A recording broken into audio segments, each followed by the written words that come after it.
Hi, everyone. My name is Julia, and I'm an educator at the Tenement Museum. And I'm Kirk. I am also an educator at the Tenement Museum.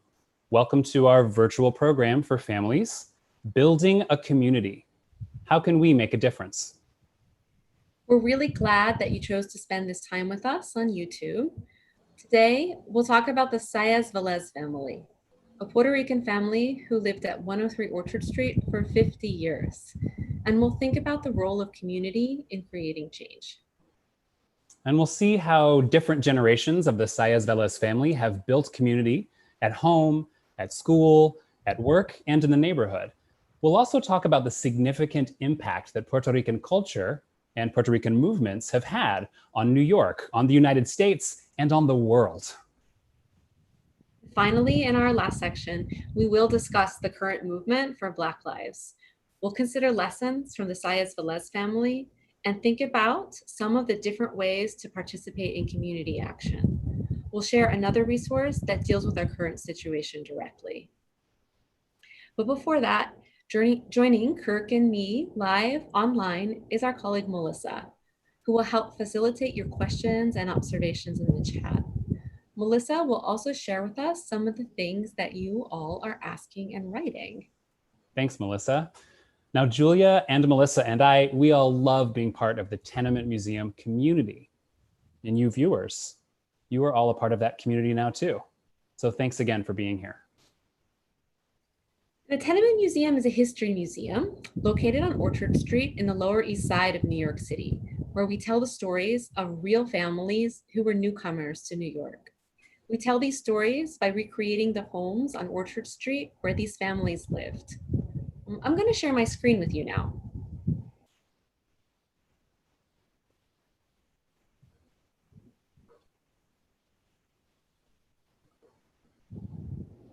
All right, so you are looking at two of the 5-story brick buildings on Orchard Street where we tell the stories of some of our families.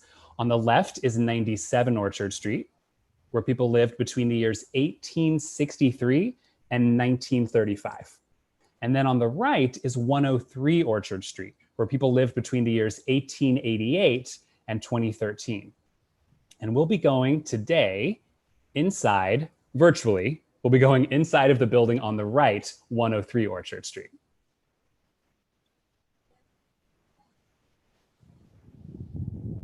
Now, 103 Orchard Street is the bigger and the slightly younger of our two Tenement Museum buildings that you just saw, and it's about 130 years old. So it's still not that young of a building. The picture that you see on the screen right now shows the 2nd through the 5th floor, those upper stories of 103 Orchard Street. And the building sits on the corner of two streets you may have heard of, Orchard and Delancey. It's made of red brick with a black cornice at the top of the facade. And there's also a black fire escape and several decorative yellow lintels above some of the windows.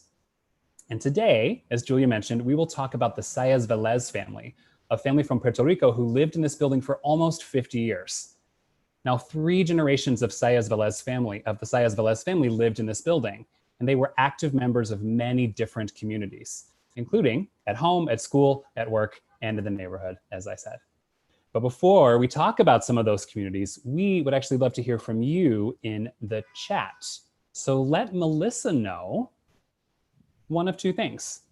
What does community mean to you? Or, what is an example of a community that you are a part of? And while people share those answers, their responses with Melissa, Julia, what's a community that you're a part of? Well, one of the communities I belong to is my yoga and meditation community. Every morning, I meet them online and we meditate for 20 minutes. We sit quietly and spend time looking inside ourselves to help us understand our places in the world. It's interesting that we don't really say a lot, but we still feel connected. Wow, that's a great example, Julia. What a beautiful way to spend time in community that way. Thank you. Thank you for sharing that. I'm part of a few different communities myself, including most recently a book club that started meeting together online during the pandemic, where we meet every Friday to discuss a book that we're reading. All right, so let's see I don't know if we have any responses that have come in just yet from our viewers. I was about to say listeners, viewers. You can do both or either. But if some start to come in, we can certainly circle back to that. And it's an interesting way to think about how we engage in our lives and the places that we are, or what are the different communities that we're a part of and what it means to us. And I know that all of you are parts of some communities. So by being in those communities, you are making a difference. You are making some kinds of change. And today, as we've been talking about, we're going to learn about another family who made a difference through their community involvement, and that is the Saez-Velez family. I do see that somebody shared with us that they are part of a neighborhood community, the community of their state, and also part of the museum education community. Oh, great. I think with the wonders of technology, you are seeing answers I am not, and I can understand why now, but that's great. So that was the museum education community? Yeah, someone said part of the museum education community of their state and also the neighborhood. So, in a state, we don't all know everyone, but we are connected in a state because of the laws and the policies and the programs that we're all affected by, right? Yeah, right. That's a really interesting example to think about it that way. Jennifer says that I am part of the Herschel School community. Yeah, school community is a big one. Certainly those were where most of my communities were for a long time, for the early part of my life. That is, those were communities I was closely connected to. Me too. Oh, and I do see some sharing. Grace shares that in the pandemic, even the group texts I have with my friends. And I think it's really interesting to think about the way that technology now is able to create communities in a way that in previous pages of the history books, maybe that was not the same case, right? But yeah, sometimes a group text can really bring you together. And I'm sure there's other examples of a virtual online technological means of communication that tie us to our communities too. So that's lovely. And I think we're all finding new ways in the pandemic to form community, absolutely. Well, thanks a lot for sharing that, everyone. Yeah, thank you. Thanks for sharing those insights and examples. All right, I think we're going to start now talking about the family that I mentioned who made a difference through their community involvement, and that's the Saez-Velez family. Great. So on the right here on the screen now is a photo of Ramonita Rivera Saez.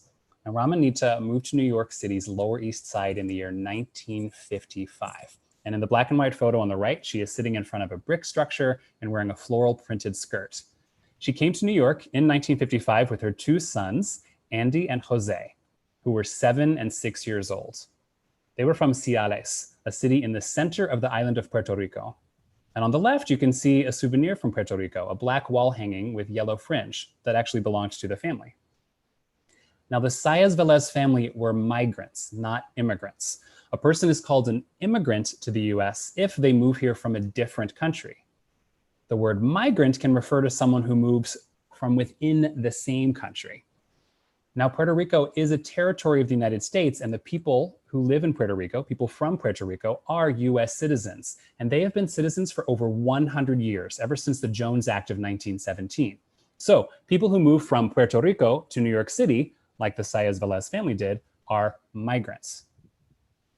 Puerto Rico is a warm, tropical island not too far from Florida, and most people in Puerto Rico speak Spanish.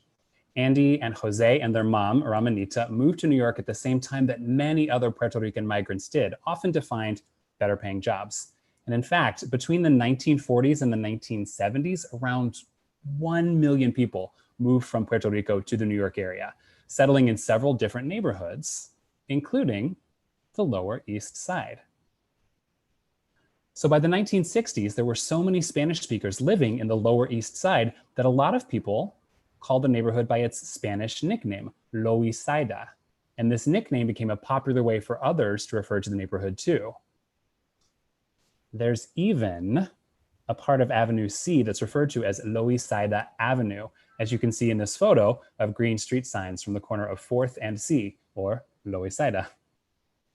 Now, when Ramonita and her sons arrived in 1955, the Lower East Side of New York was a very racially, ethnically, and linguistically diverse neighborhood. People from Puerto Rico shared hallways, streets, schools, and workplaces with people from Jewish, Chinese, Italian, African American, and many other backgrounds. The neighborhood had many immigrants living there, but also many people who were born in the United States, just like Ramonita and her sons. So millions of people who were not white moved to New York City during this time, and most of them experienced discrimination. This includes a lot of Puerto Rican families who experienced discrimination because of their language, Spanish, and because they were people of color. Now, Puerto Ricans have been American citizens for over a century, yet there were people in New York who did not treat Puerto Ricans with the same respect that they gave to other citizens. So while Puerto Rican migrants experienced struggles in New York, they also built very strong communities and made many contributions to their neighborhoods, not to mention contributions to the entire city of New York and to the culture of the whole world. Every year, on the second Sunday in June, Puerto Rican heritage is celebrated in New York with the National Puerto Rican Day Parade, a big festival that marches up 42 blocks of Fifth Avenue in Manhattan. With about 4 million spectators, it's one of the largest annual parades in the United States. Here we have two photos on screen. Here on the upper left is a photo from the 2007 festivities when the popular Puerto Rican singer Ricky Martin was the king of the parade. Ricky is looking up and holding his fists triumphantly. On the bottom right is a photo of spectators from the crowd, many of them smiling and holding Puerto Rican flags. Now this June 2020, for the first time in over 50 years, the parade can't happen in person because of social distancing during the pandemic. But there will still be a 90-minute community celebration, that's what they're calling it, a community celebration, happening on television at noon on Sunday the 14th. Now, I'm gonna share with you just 3 examples of other Puerto Rican people and places that have impacted world culture, although there are many, many more examples that we could also certainly share. So on the left on the screen is a photo of the New Yorican Poets Cafe, which is an influential performance venue founded in 1975. It's especially famous for cultivating spoken word performance and slam poetry. In the middle are 2 photos, one black and white and one color, of Rita Moreno, a multi-talented performer who starred in many things, including the movie West Side Story and the TV show The Electric Company. And then on the right is someone you might be familiar with, Lin-Manuel Miranda, who wrote and starred in the hit musical Hamilton. And there he is playing Alexander Hamilton in that photo. Now, because I've been telling their story at the Tenement Museum for over 3 years now, the Saez-Velez family at 103 Orchard Street feels just as famous to me as Lin-Manuel Miranda. But since you viewers today might not be as familiar with their story, let's learn a little bit more about the Saez-Velez family. When Ramonita arrived in New York in 1955, she was a single working parent. As Julia will tell you more about soon, Ramonita worked long hours at a garment factory. So her sons, Andy and Jose, had chores and responsibilities when they got home from school. Let's listen to Jose, the younger of the 2 brothers, share one of his early memories about this.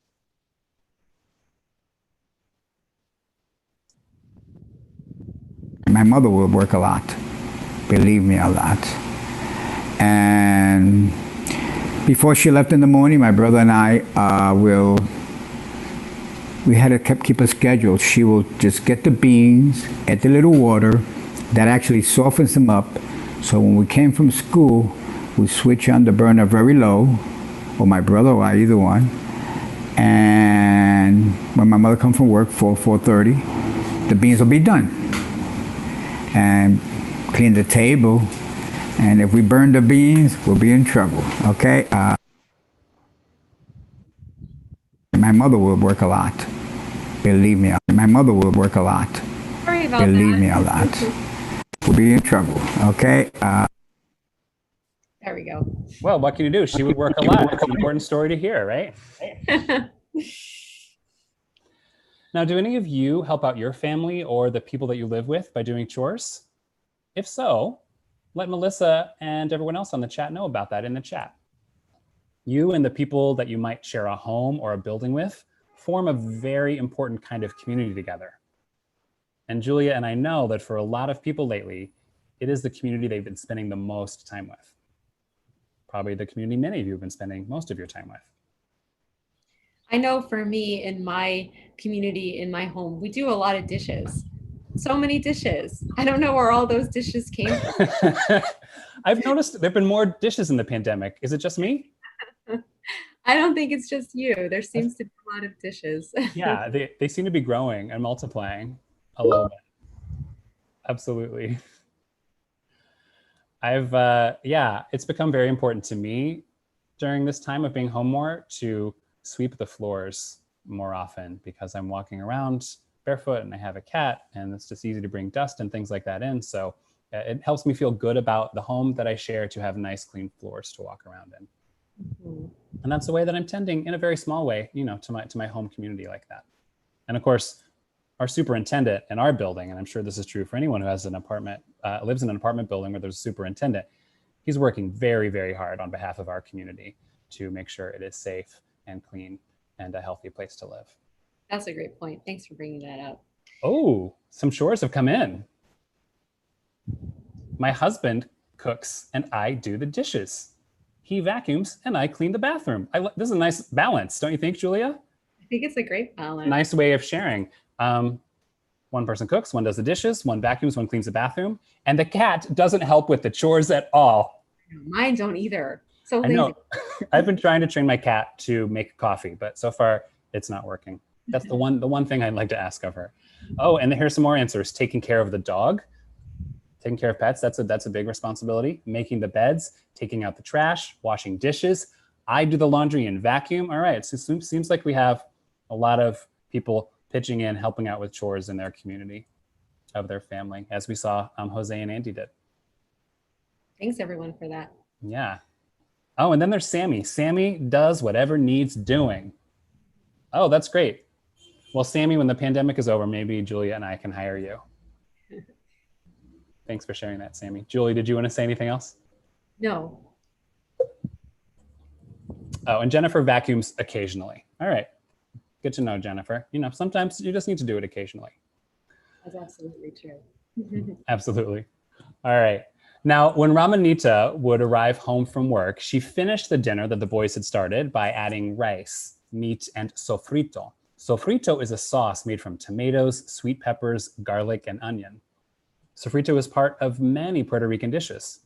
Food is often a very significant way that people stay connected to their culture. And of course, it can also be a way to help out others or to bring people together.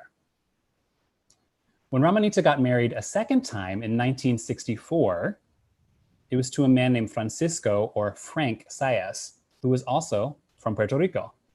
She met Frank in the neighborhood one day at a local bodega or corner store. She and Frank both had jobs, and Andy and Jose were now teenagers by 1964, earning some money through their after-school jobs. So the family was able to move together into a bigger apartment. And that is when they moved into 103 Orchard Street. Now, the Tenement Museum has recreated 2 of the rooms from their apartment at 103 Orchard Street to look the way they looked in the 1960s, the kitchen and the living room. And here is one view of one wall of their kitchen. The walls and cabinets are painted a cheerful pink, and the shelves above and next to the sink have many different objects, including handmade pot holders, a toaster, a pilon, or a mortar and pestle, and a picture of a Siamese cat. Here's a little bit of a close-up so you can see some of those items a little more closely. And then next are 3 different views of their living room from different angles, including the picture on the right, looking at it from the kitchen. You can see the stove there on the left in that picture as well. Now, like the rest of their apartment, the living room is colorfully decorated with reminders of Puerto Rico, including plants, brightly printed wallpaper, and symbols of their religion, Catholicism. Ramonita also used her expert sewing skills to make curtains for the windows and many other household items. You may have also noticed that the chair and sofa are covered in plastic, which was something many families did in the 1960s. If you were visiting the Saez-Velez family home, You might smell coffee brewing, or maybe garlic for that night's dinner, or the aroma of fresh flowers from many plants growing throughout the apartment. And what would you hear? Well, Ramonita loved music and dancing, so their home was always filled with songs. And since their apartment here was bigger than their previous apartments in New York, there was more space to invite family and friends and neighbors for gatherings. Here's Jose again to tell us about that.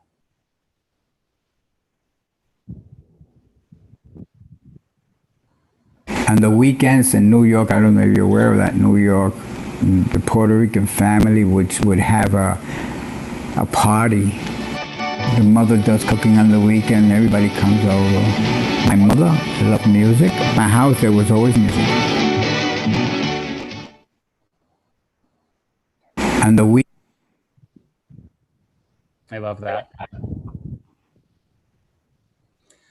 Now, in addition to opening up their homes, another type of place where many Puerto Ricans in the Lower East Side came together to build community were community gardens. In New York, a community garden is an urban green space, often using repurposed or unused land that is created and cared for by residents. There are hundreds and hundreds of community gardens all throughout New York City. Many of them are in the Lower East Side, and many of those were started by community members of Puerto Rican heritage. For example, El Jardín del Paraíso, which was started in the 1960s by neighbors Luis Torres and Jose Ayala. They started cleaning up an empty lot, which looked like the black and white photo on the bottom left that you see there. And over time, with the help of others, they turned that empty lot into a vibrant place full of plants, just like you see in the two more recent photos of El Jardín del Paraíso on the top. Now, there's another public space where Puerto Rican families, like the Saez-Velez family, would come together regularly in the neighborhood of the Lower East Side, and that was church. The Saez-Velez family attended a church called St. Teresa's, where they were very active members. Other neighborhood residents, including many Puerto Rican families, attended St. Mary's, which is the red building in the photo on the left with two steeples on the left side of the screen. St. Mary's is actually one of the oldest Catholic churches in New York, and it was one of the first Catholic churches in the city to offer services or mass in Spanish. Services in their language made the church more accessible to Spanish speakers. St. Mary's also created a not-for-profit company, the Grand Street Guild, to help make more affordable housing available for the neighborhood. And the two tall towers behind St. Mary's Church in that same photograph on the left are part of that housing. Sort of a symbiotic relationship where the church building and the apartment buildings help each other out because they're so close to each other. Now, like language and like geography and proximity, media and communications often play an important role in keeping communities connected. We sort of talked about this before when Grace shared about her friends on text, but I'm curious if any of you are part of communities that exist through technology or exist partially because of technology. Well, Andy and Jose, while they didn't have the internet growing up, they did have a television. Let's hear from Jose one more time as he shares about the way that the family TV kept him connected to his linguistic community of fellow Spanish speakers.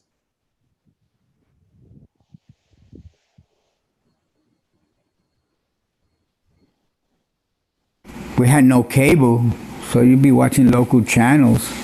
Then after a couple of years, I think 60s or 70s, I think two Spanish channels came in that were transmitting from New Jersey. And so in order to get those channels, you had to go buy a little box. They said, buy the little box and you'll get channel 41 and 47, which were Spanish channels. And here, you're in New York, there's no Spanish channel. That was a big, great thing.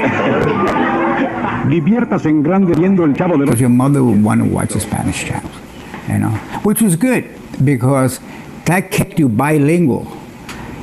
You learn your English in school, in the streets, and your parents will talk to you in Spanish. And today, you have a lot of kids in New York which don't speak Spanish.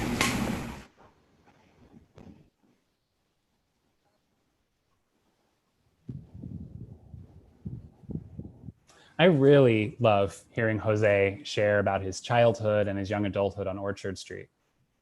And I think he makes such an interesting point about language learning. Now, speaking of language, actually, I see we have some responses, don't we, in the chat? Yeah, Blue Aloe says, some of my best friends are through a Star Trek message board and fan community. That's very cool. Thanks for sharing that, Blue Aloe. I bet you enjoy talking about a lot of different Star Trek properties that you can talk about these days with fellow fans. That's a nice example.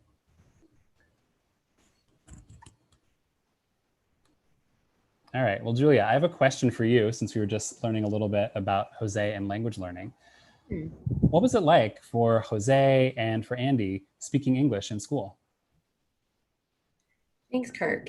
Yeah, I'm going to talk a little bit about that. But first, let me say that education and going to school is something that many people experience, but we don't all experience it the same way. And speaking from my personal experience, I was privileged to have teachers that looked like me and spoke my language. When Jose and Andy entered elementary school at PS 42, they spoke Spanish and their teachers only spoke English. Now let me show you a photograph.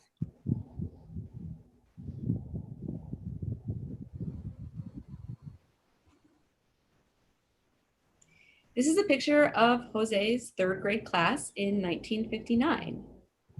Jose is in the second row with the suit and tie. The 27 children in the class reflect the racial and ethnic diversity of the neighborhood. Jose and Andy had to learn a new language and learn all of their other subjects at the same time. For some Puerto Rican children, even though they were just as smart and just as curious as anybody else, they didn't have the same chance to learn. And Ramonita did not speak English when the boys entered school. And when she got a letter from the school, even though the boys had done nothing wrong, she sometimes thought the boys were in trouble because she couldn't read what the letter said. Well, that must have been really stressful for them. For many years, teachers and government officials expected children of immigrants and migrants to focus on learning English and to not use other languages, such as the language their families spoke, the language of their culture. This was a problem. But let me back up a second. In the 1960s, while Jose and Andy were going to elementary school, the civil rights movement was growing. Many Black people were organizing and marching to demand that the ideals of the Constitution of the United States, the idea that all people are created equal, be true for everyone and not just white people. Their willingness to stand up to power, despite all the risks, inspired others to stand up. In New York City, Puerto Ricans and African Americans worked together to give more control of schools to the families who attended them. For Puerto Rican parents, this meant pushing to have bilingual education programs in New York City schools, which created classes where children could learn subjects in Spanish and in English. The parents and community members pushed by meeting with teachers and school leaders, by protesting, by writing letters and calling their representatives, and by working with lawyers to challenge unfair policy. Today, these programs exist in many schools, in many languages, not only Spanish. There is still work to be done, but we can see that sometimes for change to happen, people have to push for it.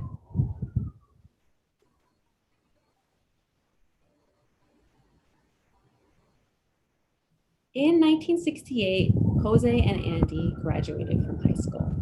They aren't twins, but they went to different schools and took different amounts of time to finish. A few years later, Jose met and married a woman named Migdalia Mangal. That's Ramonita on the left there with a bow in her hair, and Migdalia's in the middle holding the little baby there. Migdalia grew up in Puerto Rico, where she studied education in college, and moved to the Lower East Side to be with Jose. Migdalia started taking English classes with an organization called Solidaridad Humana. Solidaridad Humana means human solidarity in English. This is a picture of the building they used. It was a public school that wasn't being used anymore. Remember how we were talking about how the schools in New York City were unfair to students who didn't speak English? Well, Solidaridad Humana started a school for Spanish-speaking newcomers to replace the education that they were missing in public schools. Many people in the community volunteered. Migdalia actually became a teacher as well as a student. And because there are many ways to support in a community, Jose got involved too, not as a teacher, but as the building caretaker. He would help clean, do repairs, and make sure that the heat was running by shoveling coal into an old heating system. Now, this building is a cultural center named after Puerto Rican poet Clemente Saez-Velez. Jose and Migdalia and Andy and his wife Jenny both had daughters. They are grown up now. Ramonita was always very proud of her grandchildren, calling them her profesionales, or professionals. In fact, 3 of her grandchildren ended up working in education. Now, as Kirk mentioned earlier, I'd like to tell you a little bit more about the work that Ramonita did to support her family. Through a connection in the community, Ramonita found a job sewing clothes in a factory in the neighborhood. Like many other women from Puerto Rico, she was already skilled at sewing, and that helped her find a job. At the factory, she worked with many other women from Puerto Rico, speaking Spanish with each other. Now, that part was easy, but Ramonita had a hard time communicating with her boss, who only spoke a few words of Spanish. Sometimes, when workers at a company or organization are not treated fairly, let's say they aren't getting paid enough for the work they do, or their work is unsafe and they can't protect themselves, they may join together and form a union. A union is protected by law, and it allows the workers to put pressure on their employer for better treatment without losing their jobs.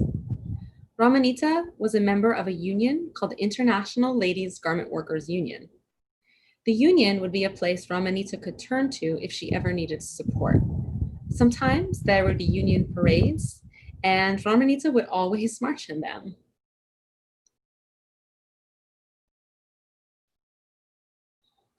So today, we've been learning a lot about the way Puerto Ricans like Ramonita and her family made a big impact on New York City.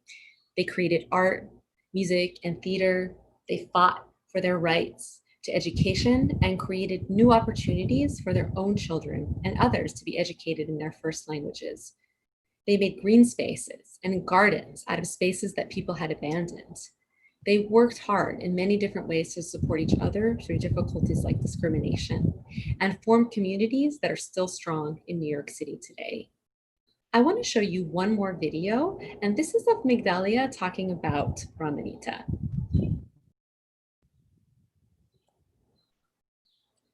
Just give me 1 second here.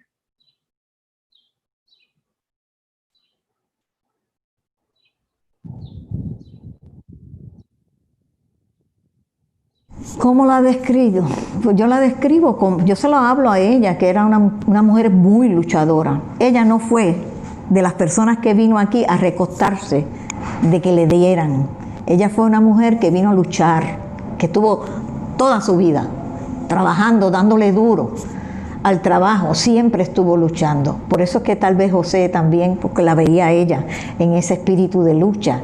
Y yo le hablo a mis nietas, le digo sobre eso, que hay que imitar al que es bueno, al que lucha, porque la vida es lucha.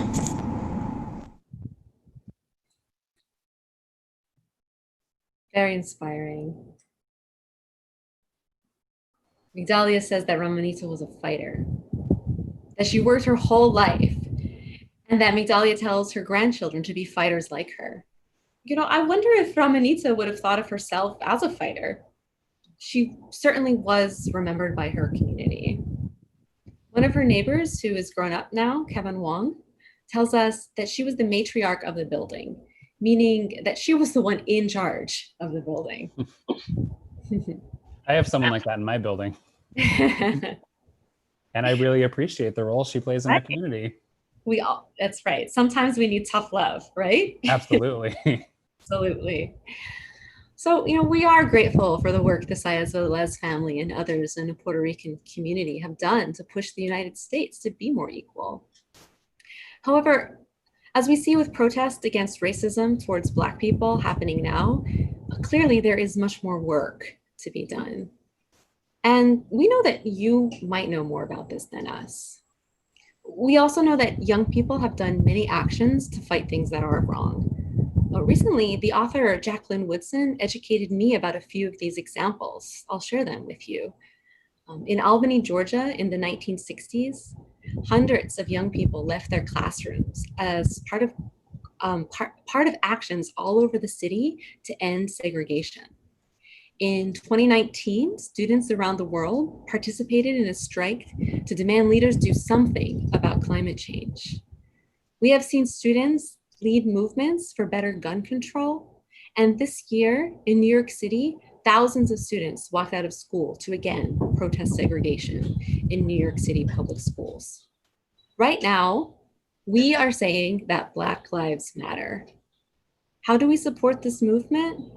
We learned from the Saez-Velez family that there are different ways to get involved based on your own skills, interests, abilities, relationships, and position. Remember, Migdalia taught at Solidaridad Humana, and Jose maintained their building. Both were necessary. Today, perhaps you can support the movement by marching yourself, by making signs, or by offering food. And a message to white kids and caregivers from another white person: we have privilege whether we want it or not. That means we can live our lives with more ease and less fear than our Black friends, family, and fellow citizens. We have to accept this. And if we don't use this privilege to speak up when we see or hear racist things or take action that protect others, we are just keeping things the same. Thank you for saying that, Julia. Both Julia and I are trying to listen and to learn ourselves. There are lots of ways to process what is going on. And we want to recommend an online rally for Black Lives that both kids and caregivers can watch, called the Kid Lit for Black Lives Rally. And I'm going to share a picture of that and a link for you.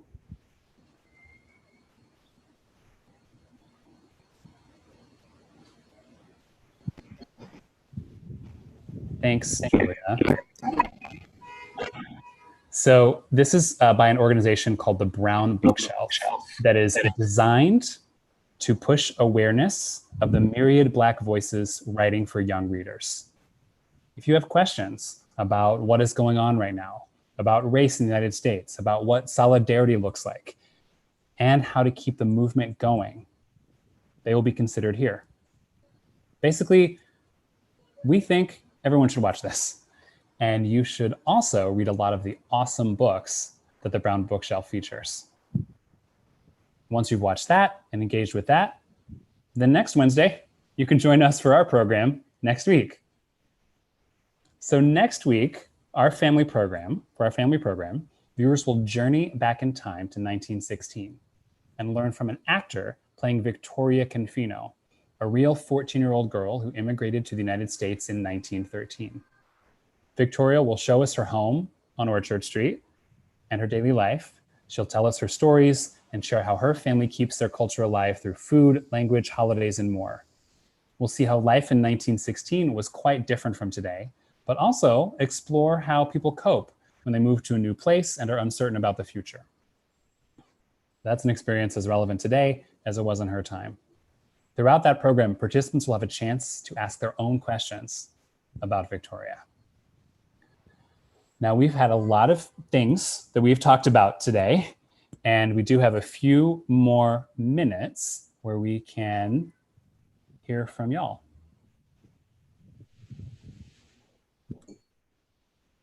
So are there any other questions, Melissa, that we didn't get to? And I see there is one. Yeah, you want to read it, Julia? Sure. Jennifer asks, did Ramanita go on strike with the other ladies' garment workers? Well, you might know more about the actual strike than I do. I know that she attended rallies and marches and demonstrations, but was there a strike that she attended or was part of Yeah, during her time?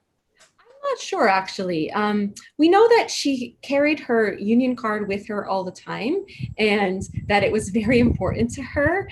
And she was able to sign up for the union. She didn't tell us, or maybe I just didn't hear about participation in a strike, though many garment workers, part of the union, did participate in strikes at different parts of history. But that's some of the thing when we learn about people that are just even from the distant past. We don't always know everything based on what they tell or share with us. But thanks for asking that question. It does bring to the attention again, sort of the importance of sometimes taking bold action to make changes.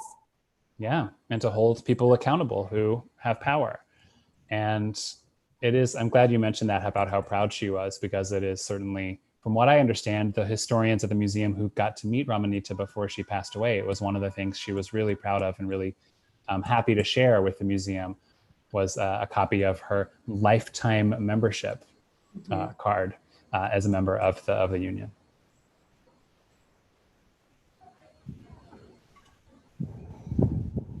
So we're happy to answer any other questions that you have, and we'll hold on a second to see if anything comes in.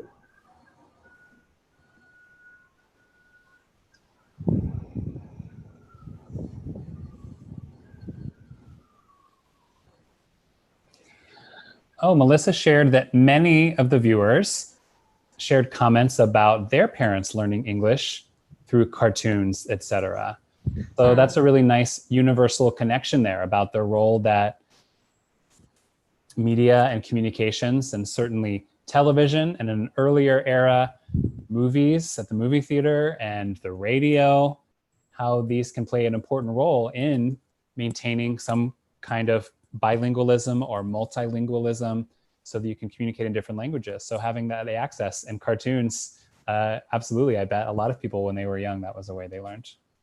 And I wonder if in some situations, children, if they might be the children of immigrants or migrants, might speak English and be able to translate those cartoons or TV programs, and it can become a moment of sharing with family.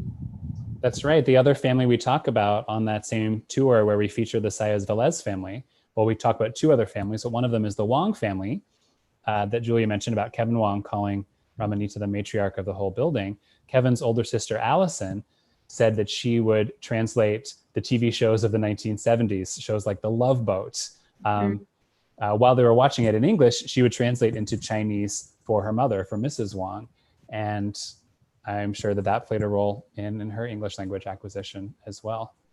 So yeah, that's really significant, the role that younger members of the family often have in serving as interpreters and translators for their families. We hear a lot of stories like that. So I think if there's not any other questions coming in, we'll just take this time, to thank you all for joining us today. We are glad to be a part of a community together with you, and we hope that we'll see you next week too. Thanks, everybody. Goodbye. Bye.